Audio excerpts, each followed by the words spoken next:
ወደ ሀገር አትምጡ፣ ኑሮ ተወዷል፣ እንደዚህ ብሎ ስኳር እንደዚህ ገብቷል፣ ዘይት ሳሙና እንደዚህ ገብቷል፣ እኛም መሄጃ እኛም አትስሟቸው። ሰላም ሰላም፣ ጤና ይስጥልኝ ውድና የተከበራችሁ የስለ ህይወት ተከታዮች እንዴት ናችሁ? እኔ አለው እግዚአብሔር የተመሰገነ ሰላማችሁ ይብዛ እያልኩኝ እንግዲህ ዛሬ ደግሞ በሌላ ቪዲዮ የመጣሁላችሁ እሱ ምንድነው ወደ ሀገር አትግቡ የሚሏችሁን አትስሙ። ለምን መሰላችሁ? ሁላችንም እንግዲህ ሀገር ነው ያለን። ያው እንግዲህ አመት ሊሆን ነው ነሐሴ ነው የመጣሁት፣ ግን እግዚአብሔር የተመሰገነ እንደ ሰው እየኖርኩኝ ነው። ሀገራችሁ ላይ ስትመጡ ማለት ነው የምትኖሩት ለራሳችሁና ለራሳችሁ ብቻ ነው። ዘመድ ያትሉ ከያትሉ የምትኖሩት ለራሳችሁ ነው። እዚህ እንኳን ብትሰሩ ማለት ነው ማንም ከናንተ እንትን አይፈልግም። ማንም ማለት ነው ማንም ከናንተ አይፈልግም። ምክንያቱም እናንተ ሀገር እስከሆናችሁ ድረስ የምትኖሩ የራሳችሁን ቤተክርስቲያን ሲሆን ቤተክርስቲያን፣ ድግስ ሲሆን ድግስ፣ ዝክር ሲሆን ዝክር፣ ቤተሰብ ጋር ስትጫወቱ ሄዳችሁ ስትጫወቱ ታከብራችሁ ዘና ብላችሁ የምትኖሩ ማለት ነው። ሰው ሀገር ላይ ግን ማለት አላት አይደለም ብትሰጧችሁ ራሱ ማለት ነው አላት አይደለም ሞልቷቴል ተርፏቴል ነው እንጂ አታጨንቋት እኛ እንትን ብላት የሚል የለም። ችግር 10 ጊዜ የሚያወሩባችሁ ማለት ነው እዚህ ሀገር ማለት ነው። አሁን ኑሮ ውድ ነው፣ ግን ደግሞ ማለት ነው ገቢው ደግሞ በዚያው ልክ ነው። የሚሰራ ሰው ደግሞ ያው በዚያው ልክ ነው የሚያገኝ። የሚሰራው ሰው በዛው ልክ ነው የሚያገኝ። ስለዚህ ምንም ችግር የለውም። ሰው ዘና ብሎ ነው እያያችሁ አይደል እንደ ሰው ፀጉር ቤት 2000 3000 ነው የጠፈር የምን ያላሽ ምናምን የፀጉር ብዙ ነገር ያንን ሁሉ የሚያደርጉት ማለት ነው። ያን የሚጠቀሙት ወደ ትልቅ ከተማ ነው። ግን ወደ አነስተኛ ከተማ ከሆናችሁ ማለት ነው ቤት ጭራሽ ቤት ከሰራችሁ የሆነ ወይ ባላችሁ ወይ እናንተ የሆነ መሬት ካላችሁ እህል ማትገዙ ከሆነ ቤት ኪራይ ከሌለባችሁ እግዚአብሔርን ዘና ብላችሁ የምትኖሩ ማለት ነው። በቃ አሻው በርበሬ ባላችሁ የሚሰራ ከሆነ እናንተ ራሱ ዘና ብላችሁ ትኖራላችሁ። እግዚአብሔርን ሰላማችሁን ነው የምታገኙ። እኔ አሁን ዱባይ እያለሁ ማለት ነው ራስ ምታን በጣም ነው የሚያመኝ። በቃ ዝም ብሎ ቢያንስ በሳምንት 2 ያመኛል። አላመመኝም ካልኩኝ በሳምንት 2 ያመኛል። ግዙን ስነግራችሁ ማለት ነው በሳምንት 2 ያመኛል። በዛ ላይ ደግሞ ያን መድኃኒት በነዱ የሚባለውን ካልዋጥኩኝ በቃ ሃይምሮ ዝግዝቅ ነው የሚልብኝ። በቃ ራ ምን ሰራ ምን በላ ምን አደርግ በቃ እንትና ያን እንትና ትንሽ ረብልኝ። ግን ሀገሬ ከገባው ተኛለሁ። ቀንም በልቼ ለጥ ነው ማታም ለጥ ነው በቃ ተኛለሁ። እረፍት እያደረኩኝ ነው ማለት ነው። ስራ እኔ አልጀመርኩኝ። ስራ ደግሞ አልጀመርኩበት ምክንያት አንደኛ 8 አመት ነው እንግዲህ እንደምታውቁት እኔ ሰራሁት ማለት ነው። 8 አመት ስለሰራው ማረፍ አለብኝ። ሰውነቴ እንትን ስላለ ልረፍ ልረጋጋ የሚለው ነው ማለት ነው።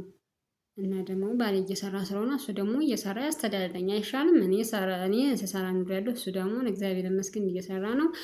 ያው እህል ካለ እኛውን ይሁን ቤቴን ሰርቻለሁ። እህል አለን እግዚአብሔር ይመስገን። እኔ ያው ለውጭ ምናምን ነው እሱ ይችላል። በቃ እኔ ዘና ብዬ ቤቴ ቁጭ ነው።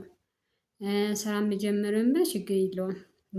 ብራችሁ ባንክ ላይ ላለማድረግ የሆነ ስራ የሆነ ቦታ ተገዙበታላችሁ የሆነ ላይ አድርጉት ማለት ነው ስራ እስከምትጀምሩ። ምክንያቱም ብሩ ባንካችሁ ላይ ከሆነ ይጠፋል። ግን የሆነ ስራ ጀመራችሁ ቁባችሁን እየጣላችሁን እያላችሁ ብሩ እየተራባ ይደላችኋል። ብራችሁም አይጠፋም። በቃ በጣም ደስ ይላል ማለት ነው። ተከባብራችሁ ከባላችሁ ጋር ትኖራላችሁ ለማለት ያህል ነው ማለት ነው። እና እኔ የምላችሁ ምንድነው እኔ አገሬ ስመጣ በቃ ጭራሽ አያመኝም። ምክንያቱም 2 ሰዓት ነው እንግዲህ 3 ሰዓት ነው በኢትዮጵያ ምንተኛ። በጣም አመሸንበት 3 ሰዓት ነው። ቴሌቪዥን ምናምን ዛሬ ጊዜ እንደውም ቴሌቪዥን ቲክቶክ ምናምን ቴሌቪዥን ብዙ ጊዜ አይታይም። ቲክቶክ ላይ ምናምን 3 ሰዓት ብትተኙ እስከ ጠዋት እንደፈለጋችሁ ነው የምትተኙ ማለት ነው። እንደፈለጋችሁ ትተኛላችሁ፣ ቀንም ትተኛላችሁ።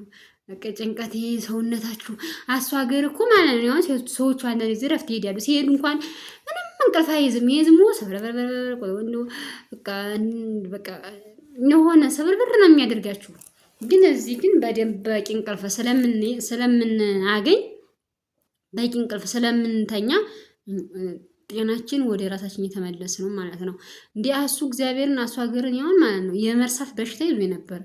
በቃ ዝም ብዬ ሴትዮዋ ምሳሌ ለ3 ሰው ይሄ ለዚህ ሴትዮዋ በጣም ሀብታም ስለሆነ የሆነ ለእህቶቿ ለሁል ጊዜ ትሰጣለች። የሆነ እቃ ነገር አቻር ምናምን ብዙ ነገር እና እንትን ቡና እና ቴምር ይህንን ትሰጣለች እና ይሄን ለዚህ አድርጊ፣ ይሄን ለዚህ አድርጊ፣ ይሄን ለዚህ አድርጊ ስትለኝ ማን ነው እንዳረሳ ተሎ ሀሳብ ላይ ሄጄ ጽፋለሁ። ይሄንን ለዚህ ይሄን ለዚህ እኔቱ ብዬ አለበለዛ እኔ አልችለውም፣ አለበለዛ እኔ አይሆንልኝም ማለት ነው። ስለማይሆንልኝ ስለምረሳ እንደዛ እያደረኩ እየተሰቃዩ በስንት ስቃይ ይሄን አድርጊ ሲሉኝ በጣም የመርሳት በሽታ ነበረብኝ። ያ ምንድነው ያ የመርሳት በሽታ ለምንድነው? አንደኛ የእንቅልፍ ማነስ፣ ሁለተኛ ደግሞ በቃ የመጨናነቅ ይሄ ወር ለከሌ ይሄን ባረግ ለከሌም ባረግ ለከሌም ባረግ ለከሌም ባረግ ነው የምትሉት። ገባችሁ አይደል ወዶች? ግን አገር ቤት ከሆነ ግን ምን ለራሳችሁ ብቻ ነው። በቃ ባላችሁ ከጎረቤታችሁ በግ ታርዱ እንደሆነ እናንተ እንዳቅማችሁ አቅም ካላችሁ ዶሯችሁ ያርዳችሁ ዘና ብላችሁ ትኖራላችሁ። የምትኖሩ ለናላችሁ ምንም አትጨነቁ። ፈጣሪ ደግሞ የከፈተውን ጉሮሮ ሳይዘጋው አያድርም። እኛ ስለምናስብ ጦርነት ነው እንደኛ ሀገርኛውን ድብረታጎር ነው ያሉት ማለት በጣም ጦርነት አለ። ግን በቃ ሰው እየኖረ ነው። የምትኖሩ እንደ ሰው ነው። የምትኖሩ እንደ ሀገር ነው። ገባችሁ አይደል? እንደ ሀገር ስለሆነ የምትኖሩት። ስለዚህ ያ ደግሞ እንትን ይላችሁ አይገባም። ምንም ያስጨናንቃችሁ አይደል? እነሱ ለምንድን ነው አትምጡ የሚላችሁ? እናንተ ወደዚህ ከመጣችሁ የራሳችሁ ኑሮ ስለምንኖሩ እናንተ መላክ ታቆማላችሁ። በቃ ማለት ቢቸግራችሁም ቻል አድርጋችሁ አገራችሁ ላይ ለመልመድ መሞከር። ያን ያህል ብር 50 ሺህ 60 ሺህ ስትሰሩ ኑሯችሁ እኮ እዚህ ስትመጡ ይቸግራችሁ ይሆናል። ግን ደግሞ እንደገና መነሳት እንደገና መስራት በቃ እንደገና ደግሞ በአግባቡ በመጠኑ መኖር። ሰላማችሁን አግኝታችሁ ብላችሁ የሰው ብር የማይሆን ብር እየገፈፋችሁ ጤና እያጣችሁ ጉልበት እያጣችሁ እግዚአብሔር እኔ ማለት ነው አሁን ጀሪካ ተሸከም ራሱ ማለት ነው በጣም የሚከብደኝ ማለት ነው። በጣም ሃይምሮ በቃ ድክም ነው የሚለኝ።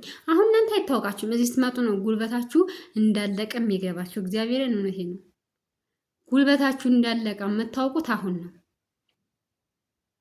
እዚህ ሀገር ቤት ስትመጡ እንጂ እሱማ አይታወቃችሁም። ብዙም ላታውቁት ትችላላችሁ። ያ ደግሞ እናንተ ላይ በጣም ብዙ ነገር አለ። መውለድ ይችላል።